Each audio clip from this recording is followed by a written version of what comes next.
Thomas Goes Fishing. Thomas the Tank Engine had his own branch line.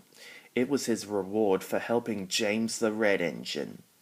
The trucks had pushed James off the rails and Thomas had helped to rescue him. Thomas was very proud of his branch line.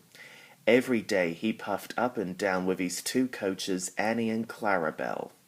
He always looked forward to something special. The river.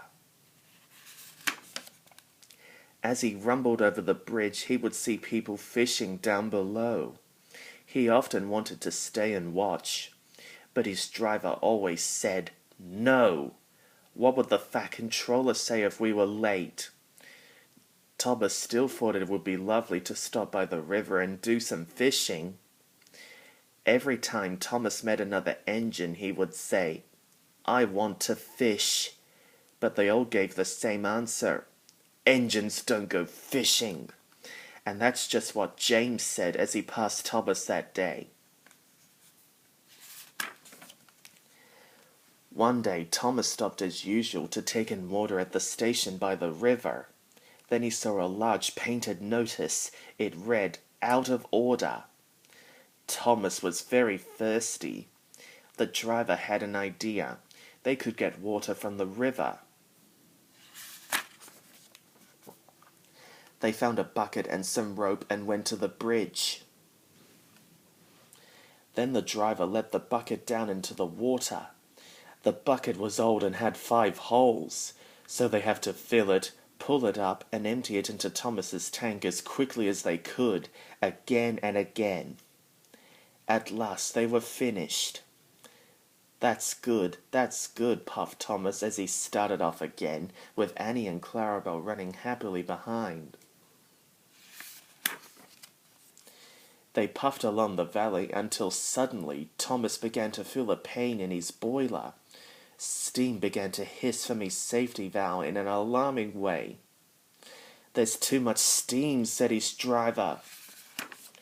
The fireman tried to let more water into the boiler, but none came.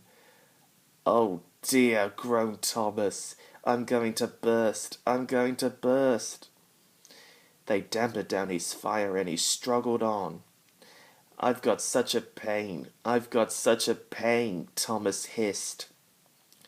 They stopped outside the last station, and Annie and Clarabelle were uncoupled. The driver ran Thomas onto a siding right out of the way.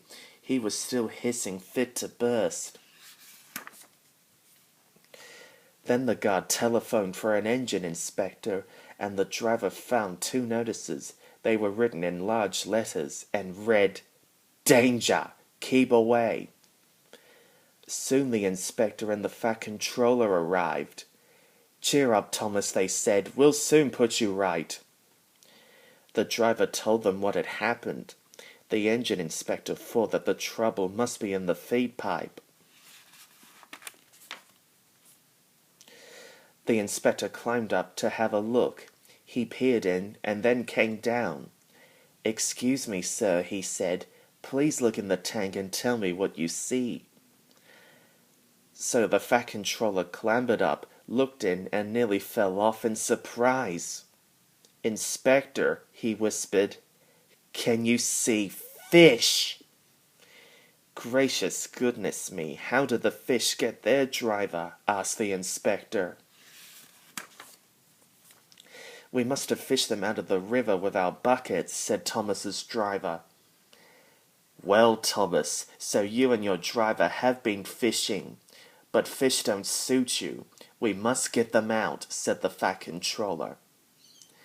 They took turns at fishing in Thomas's tank. The Fat Controller looked on and told them how to do it. When they had caught all the fish, they had a lovely picnic supper of fish and chips. "That was good," said the Fat Controller as he finished off his share. "But fish don't suit you, Thomas, so you mustn't do it again." "No, sir, I won't," said Thomas sadly. "Engines don't go fishing. It's too uncomfortable."